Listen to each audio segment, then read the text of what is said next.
Сәлеметсіздер ме, құрметті оқушылар? Бүгін біз 7-ші сынып бойынша 98-ші беттегі Making Plans and Endings тақырыбы бойынша жаттығу жұмыстарын өтетін боламыз. Жоспарлар және манағыдай шаралар туралы сөйлесу деген, жасау, яғни құру деген. Мына жерде exercise 1 бірінші жаттығуда listen and read the dialogue where and when are Callum and Gemma meeting. Бұл жерде диалогта тыңдауларыңыз керек. Содан кейін барып, мына жерде қандай сөздер қояды, тыңдалым бойынша соны жасауымыз керек екен. Олай болса оқиық. Callum, yes. Oh, hi Gemma. Are you doing anything this evening? No, nothing special. Why? What are you up to? I'm going to a basketball match, if you're interested. Yes, great. What time does it start? It's on at 8 o'clock at the sports center. Okay, is anyone from school going? No, but someone you like is going to be there. Who? Lucy. Oh, okay. Shall I meet you outside the sports center at about 7:30? Yes, okay, I'll see you there. See you later, Gemma. Так, бұл жерде сәлем, Калум дейді, Джемма дейді. Калум дейді. Манағыдай, сіз бүгін кешке бірдеңе істеп жатырсыз ба дейді. Так, бұл жерде жоқ, ештеңе істеп жатқан жоқпын. Неге дейді, Неге? Сен не істейсің дейді.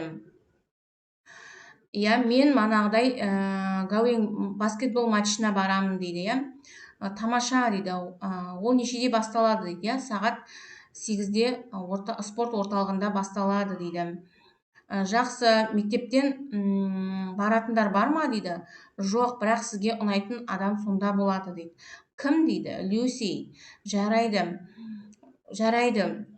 Мен сені сыртта қарсы алайын ба? Мен сені сонда көремін дейді. Кейін көріскенше деген, Exercise 2. Екінші жаттығу бойынша study the key phrases, who says each phrase, listen and check. Тыңдалымды тыңдай отырып, мына айтылған A-дан F-қа дейінгі айтылған сөздер кімнің сөзі? Соны табуымыз керек, Мына жерде мен A. Калумның сөзі, B. Джемманың, C. Калум, D. Калум, E. Gemma, F. Gemmaның сөзі дедім. Ары қарай exercise 3. Complete the dialogue with the key phrases, listen again and check, then practice the dialogue with a partner. Бұл жерде енді сіз өзіңіздің партнеріңізбен бірге диалог жасауыңыз керек. Мына жердегі диалогқа ұқсастырып. Exercise for study the examples. When do we use any and some? Так, бұл жерде тілдік нүкте, белгісіздік есімдіктері. Мысалдарды қараңыздар дейді, және қай жерде any, қай жерде some қойылып жатыр, соны айтыңыздар деген, Енді бірінші сөйлем бойынша is anyone from school going?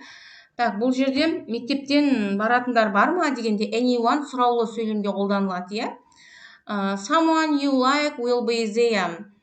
Сізге ұнайтын адам сонда болады дегенде someone деген манағыдай болымды сөйлемдерге қолданады, әлдебіреуде аударылады, There isn't anywhere to play tennis.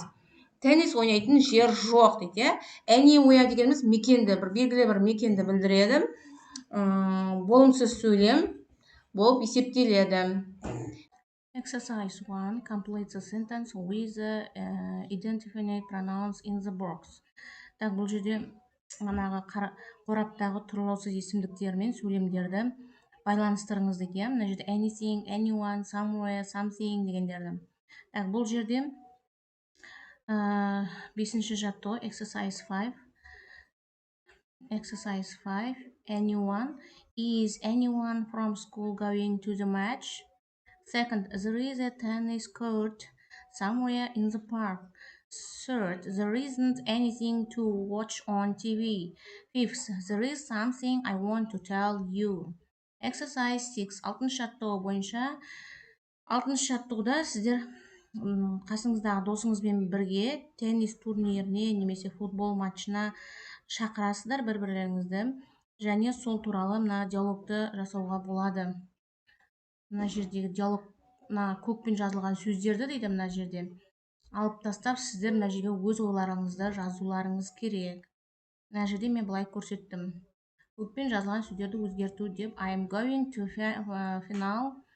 Мына жерде I'm going to final to football match. Second, it's at 7 o'clock at the Astana Arena.